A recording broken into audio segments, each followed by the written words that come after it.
Welcome to 302 Pearl Street in Boulder, Colorado.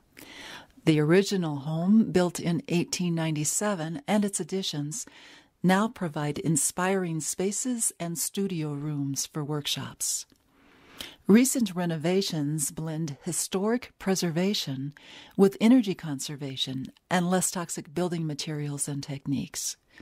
With the use of solar thermal panels, radiant floor heating, hot water storage, passive solar design, and affordable super insulation strategies, the building gets over 50% of its heating load from solar radiation.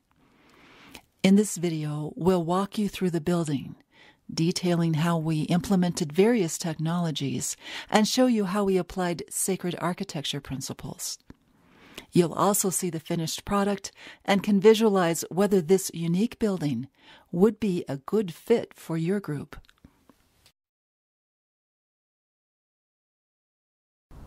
Hello, my name is Ben Lipman, also known as Varadaan. I'm here to share with you today about an interesting project that I and some friends have developed over many years, 19 years. It's the building at 302 Pearl Street, also known as Solstice. We're sitting here on the southeast corner of 3rd and Pearl, right at the junction or the end of the run of bus number 205, which is heading toward Gun Barrel. So we're all the way on the west end of Pearl Street. This project began, I think, in my heart around 1989. So rolling back a little bit, in high school I was always interested in the bigger picture and had my choice of top universities for astrophysics.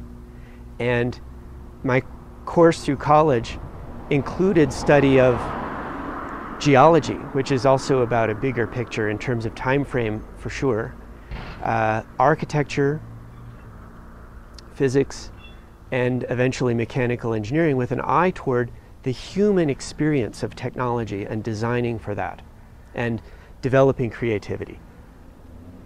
So in 1989, I was designing analytical instruments when I realized that I was doing the wrong work, that what needed to be done was to deal with the cultural transformation of human society, to bring human society more into alignment with the life systems of planet Earth, and actually to bring human cultural activity more into alignment with humans. In Western culture, we've left the sense of community and human connection, and we've lost track of some really important fundamental things about what it is to be human and to take care of each other and also to take care of our world.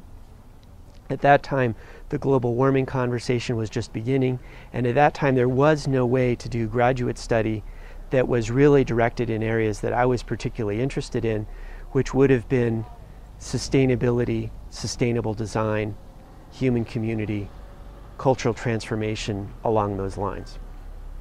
So I sort of had a wake up at that time and became clear that where I needed to work was right in the heart of the United States, because the culture of the United States is the one that needs the most work, needs to change the most, if we're going to preserve the quality of our biological systems on planet Earth.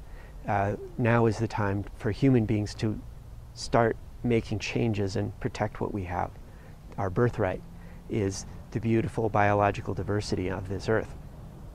So I came to Boulder, hooked up with a group called Timeweave, ultimately, and bought this building at 302 Pearl Street from the Rolfe Institute, or organized the purchase on behalf of this nonprofit organization called Timeweave. Out of that grew the project that became known as Solstice Institute, a 501c3 nonprofit, which ultimately became, out of that grew this building as it is now, which is called Solstice Center. In this project, along the way, we've attempted to do remodeling. We started out on basically a zero budget. At some point I had an opportunity to bring some resources into the project to make it a superior building. When we first started, the upstairs of the old building, which was built in 1897, was completely uninsulated. You can see that there are some old components. There's a cross gable where the bathroom is. On the other side was a very small shed roof form. The round archway was added later by the Rolfe Institute, as was the round sign and some other elements inside that we'll take a look at. Before I get into more detail on the site, I want to introduce you to my friend, Peter McGill, who I've known for many, many years. And Peter has been, come on over, Peter, has been the project manager on this site. And from the very get-go, we've had, I would say, cool and profound conversations about the underpinning principles that can be incorporated into a project like this. And it was a very enjoyable project, very challenging project, and structurally very challenging and interesting, but the challenge always brings out creativity. So not only did we employ conventional construction techniques, whatever, but we also employed energetic techniques that we'll be talking about later on in the video. So during a walkthrough of the building. So this was a turning point in my life where I was actually able to use some of the things that I had studied for a long time with sacred geometry and other things with nature. So this was a great process for me. Okay, so we will now discuss a little bit about the site itself. We're looking down Pearl Street, and at some point down Pearl Street we would enter at 11th Street. Between 11th and 15th Street Pearl Street is closed to cars. It's a pedestrian mall. It's probably one of the City of Boulder's most successful sustainability / cultural transformation projects. In the country, it's one of the most successful pedestrian malls. Portland, Oregon tried to copy it, but didn't get some things right. As we look across the street, what we have is an affordable housing project. The affordable housing project came to be as a result of the fact that there was a uranium mill across the street. So we had to be aware of that because there used to be, I presume, clouds of uranium dust billowing across. There was gold mining up in the mountains and also tungsten mining. So there are some waste piles scattered around Boulder County, especially on this west end and especially at the mouth of the creek. We're at the mouth of the creek. And if you look across as we go further up, looking toward the mountains. So we were looking east. Pearl Street runs east to west or west to east. And as we look up toward the west, on the right side there is a flat area that you can't really see, but it is there, called Settlers Park. And that's where the first white people stayed when they came, because where we are right now was probably a summering ground for the Native Americans. So they were here, and the settlers came and they were guests.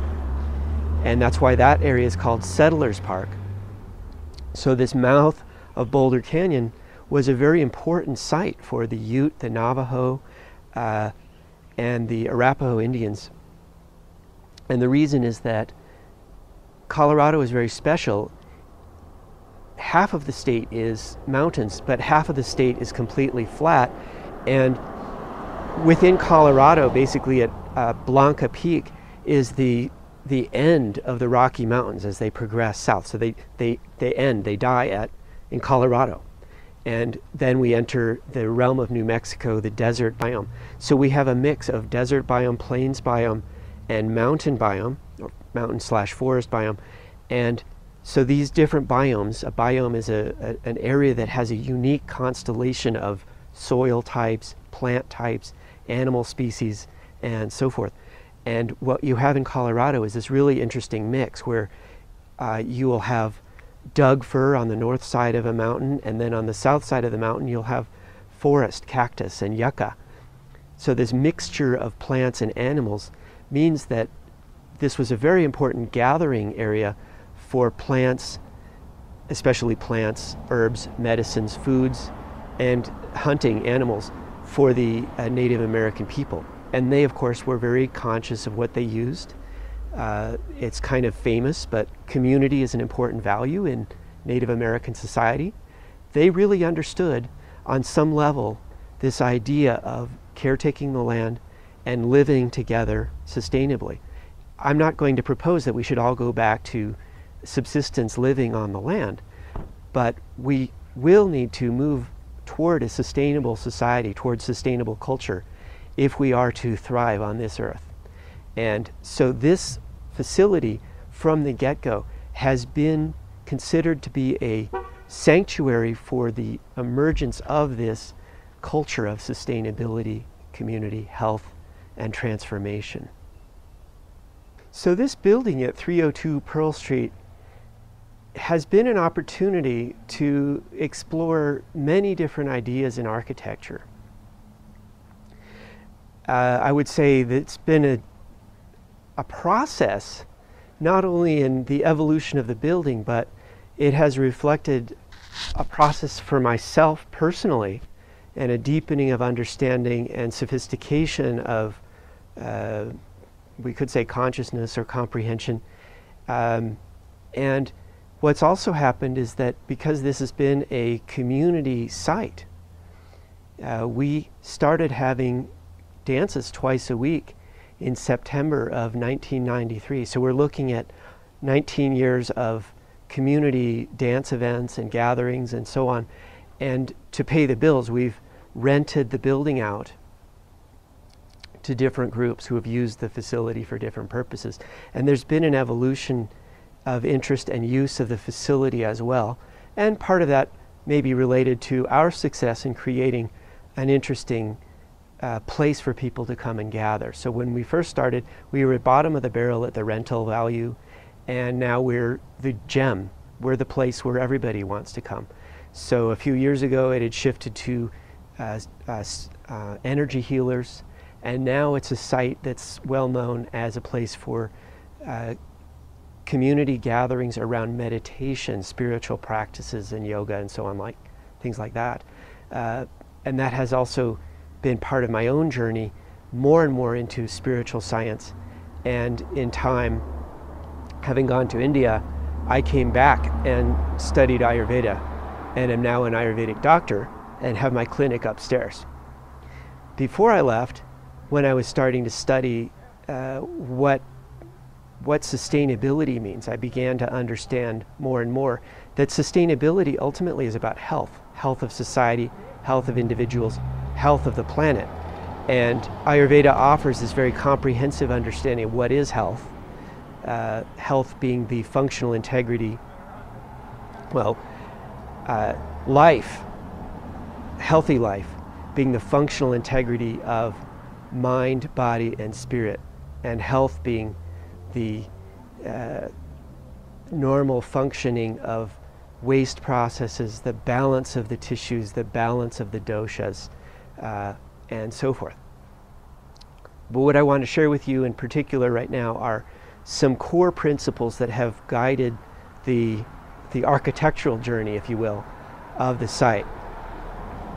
So one is really to not compromise when it comes to creating beauty. And so this garden, which is in its fall season, even now it's quite attractive. There's a lot of color on the ground. Of course, there's no flowers, but there's some dried flowers, and there's a diversity of color. It still feels vital and alive, even though we've turned off the water. But when we talk about the actual building itself, from the get-go, one of the ideas was, can we take an old building, the old part of the building built in 1897, the newer addition actually dating back to the 50s and just being a raw cement block shell, can we take a structure like that and model how to create a high-performance super insulating building envelope and retain all of the embodied energy of the existing structure while we create this high-performance building envelope. And I think we've succeeded in doing that at relatively low cost. Can we do that in a way that models how to create minimum impact on the environment and use minimum toxicity in the construction, incorporating as few toxic components as possible, releasing as few toxic components into the environment as possible. Also incorporating other sustainable technology ideas such as permaculture. So the garden beds here were converted from basically hard pack clay soils covered with black plastic and gravel. We used a permaculture technique called sheet mulching, where you put cardboard, 2 layers of cardboard, 6 inches of manure, and 12 inches of straw, and you leave it for a year. And then you collect night crawlers if you happen to be lucky, although they will come. They'll bore down 9 feet. They will turn the beds for you. You don't have to work. So one of the, I think, most important ideas as we look toward converting our existing infrastructures, can we do it cost effectively without doing a lot of work and make it better, more pleasant to inhabit than it was before, so that human beings have an incentive to go down this path, that there are a lot of wins that come out of this. The, of course, other consideration is, can we reduce the CO2 impact of the building envelope? So obviously, if we're doing good things with embodied energy, we're using concrete that was already here, that's doing a lot of CO2, essentially encapsulation or remediation from the beginning in the construction project. But what we've done is we've incorporated a lot of solar elements, passive and active solar elements, so that this old building actually gets 50% of its net heating load directly from the sun. And I think that's quite an accomplishment.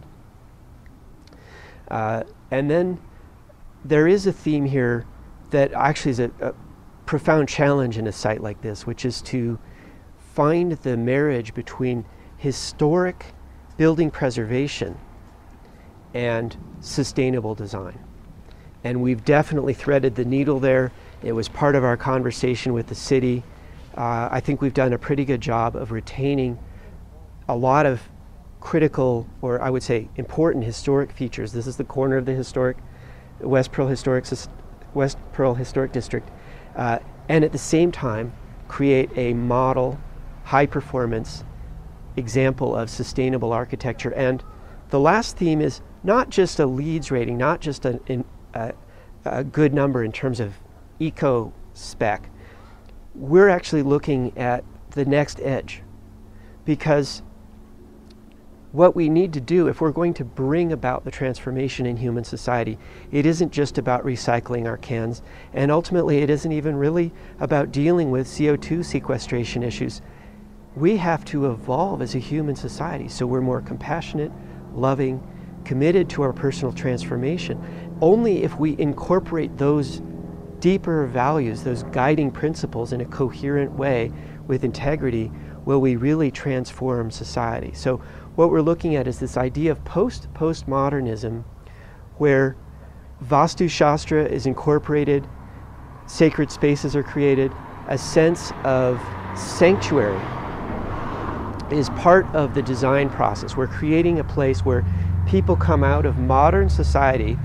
In Ayurveda, we talk about vata pushing pitta, or the wind blowing on the fire, or the common term would be stress. Stress is the #1 killer. It's the #1 health concern worldwide. If we're successful, when people enter a building, they feel safe. They feel like they're suddenly able to grow their wings a little bit and relax. So the building envelope itself can be a fulcrum for human evolution and healing.